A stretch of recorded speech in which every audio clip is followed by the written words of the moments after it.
wakati mu kalulu.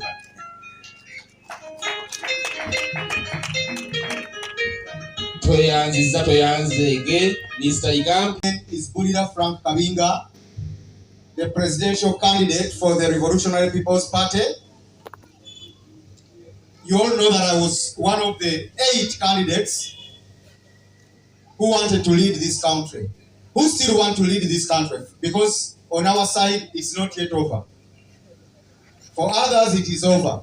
Those who were projecting on 15th as if heaven was meeting earth on 15th, for them they are quiet, you see them. But we are moving on because we know what we want. I'm not eating my words. What I said from the beginning is the same I'm saying right now. Straight from nominations, I told Ugandans that you are going to see many miraculous programs and events unveiling. Our focus was not only the 3-month Mr. Byabakama announced that we should trail the whole country and conduct our campaign. We started the struggle to liberate this country many years ago, in fact decades. Personally, I joined the Democratic Party in, it was around 1995. I was in primary, in the Kasubi Church of Uganda Primary School. I was inspired, and I'm so happy to see that I have one of the people who inspired me to join politics, Mama Edith Nambagire and Chala Kaliyesubula. That was the time when Honorable Aswalule was contesting to represent this very area in the Constituent Assembly. We were one of the young boys who were pinning Waswalule's posters across the 5 parishes making up Rubaga North. From then, I joined the Ugandan Democrats. Steadily, I became the national speaker of the Ugandan Democrats. I became the founding chairperson of UID in Chambogo University. I became the students leader in UID.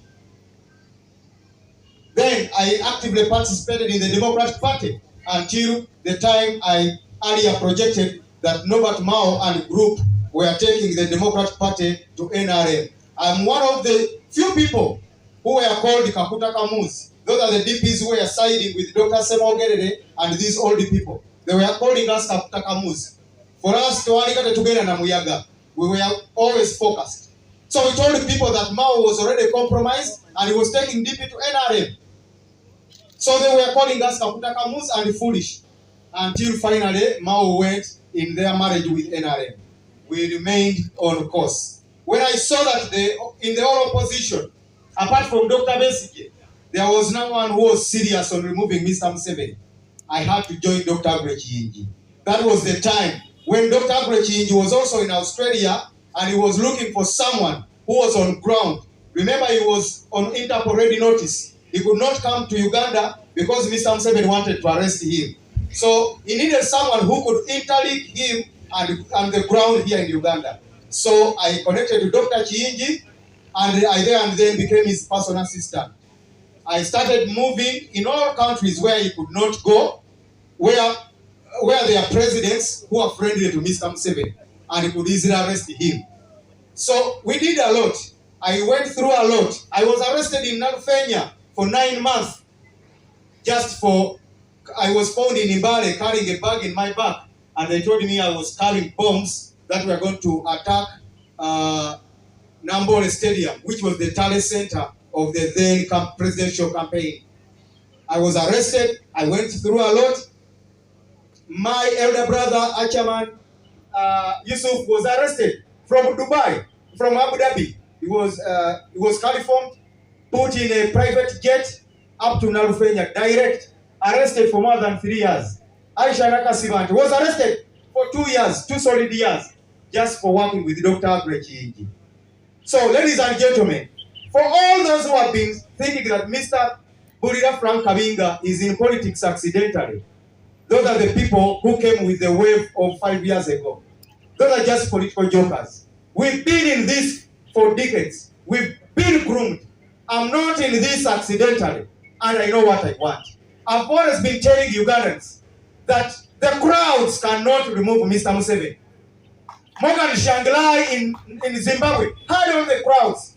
The late Raila Amolo Odinga had the biggest crowds we have never seen in the history of this world. Raila Odinga died before becoming president of Kenya. It is only a focused crowd that can remove Mr. Museveni. In fact, Mr. Museveni is not scared of the crowds. He is only scared of people like we, who can use the crowds to take over power. But even if you have a crowd where you are just looking at where taking your children to America, yeah, that is not my focus. My focus, my only job, every day I wake up in my bed, and the only job I got to do is to remove Mr. Museveni. I don't have any kiosk in Uganda. I don't have any beach in Uganda. I don't have any arcade in Uganda. My job is to remove Mr. Museveni, and the rest will come. When I was put on the ballot paper, you all know what we went through to collect the signatures. Many people were saying that we cannot make it. You saw many people, MPs, very wealthy people. They picked forms, but they failed to return the required signatures, and we returned them just because we have a network and we have the structures which we formed 15 years back. Our way of doing things is quite different. We just want to change the trend of Uganda's politics. Let's go back to Benny Chiwanuka's politics. Benny Chiwanuka was not making rallies. He could drive his Peugeot. He goes to Chotera. He sleeps in homesteads. They sleep on a campfire. They talk about the politics of Uganda and Africa. And that is how Benny Chiwanuka was able to mobilize for the Democratic Party then. And then Dr. Semogere inherited that support Benny Chiwanuka initiated, and others before Benny Chiwanuka. So we've been moving and traversing this country 15 years ago. In fact, many people were saying, why are you moving very fast before Byabakama announces? Then when Byabakama announced the 3 months, they started saying, but you people, you are not moving. It is too late. No dictator can make up a program for you to remove him from power. You cannot think that you can remove Mr. Museveni and his stooge Byabakama in the 3 months they have set up. So, now we are in this district, tomorrow we are going here, tomorrow there. Those people are just looking for money. You'll tell me one day, one time. I said this 5 years ago. Men are believing me. We are not looking for wealth or for money. That is the reason as to why, when I passed the first test and I went on the ballot, what Mr. Museveni had to do, he put a lot of spies around me. That's why you see less of my family in the country. It's because of trying to avert the spying and all other things. They put a lot of spies even here at office, where I stay, everywhere. But we are trained enough, we know how to go about those. They freeze my accounts in Uganda, in Kenya, and all other countries that are friendly to Mr. Museveni, where I had my funds. So we could not start up our campaigns. And it was amazing that other candidates, their funds were coming in very well in Uganda. When the government is watching, financial intelligence is watching, meaning they were not scared about them. They even went further to freeze accounts of our counterparts. Dr. Daniel Semugey, I normally talk about him.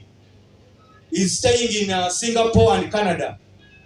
By just knowing that Dr. Semugey wanted to contest for presidency, Dr. Semugey was talking to me daily, and Dr. Semugey was a friend to Dr. Agre Kiyingi. His 6 accounts were freezed.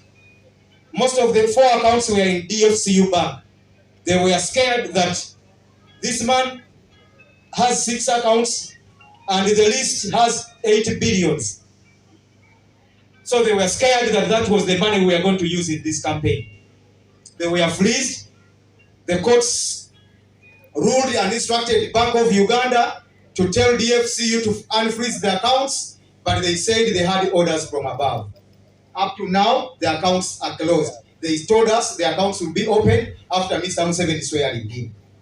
So many people have been asking why we've been not moving. But Mr. Museveni has been moving with his other 60 counterparts. I would call them his counterparts. Because he's used to winning them, and they say, they say, Mukama wagese tulirabireyo Mukama yamanyi, and we are not that type. That's why I'm telling you, it is not over. So, dear ladies and gentlemen, I want to first and foremost clarify on one thing about many people have been asking about RPP and UFDO. UFDO was a pressure group that was founded by the late Dr. Akiyege, who died 2 years ago in Australia. And I was his personal assistant for more than 15 years. And after his death, I took over the leadership of Uganda Federal Democratic Organization. You remember that during the times of Dr. Akiyege, we went through a lot when we were being tainted to be rebels and being connected to the ADF and being the founders of ADF. So we passed through a lot during those times. We were denied chances, many chances, to register UFDO as a political party, a functional political party in Uganda. I was arrested twice at Electoral Commission headquarters for attempting to register UFDO, saying that UFDO was a rebel group. It was until Dr. Akiyege died and we tried to sit as the interim executive committee of UFDO, and we sat and merged up with the RPP that was founded by Mr. Joshua Clinton Kaswabuli, Isaac Igambi, and others. So, UFDO was a pressure group and RPP is a political party. I wanted to clarify that.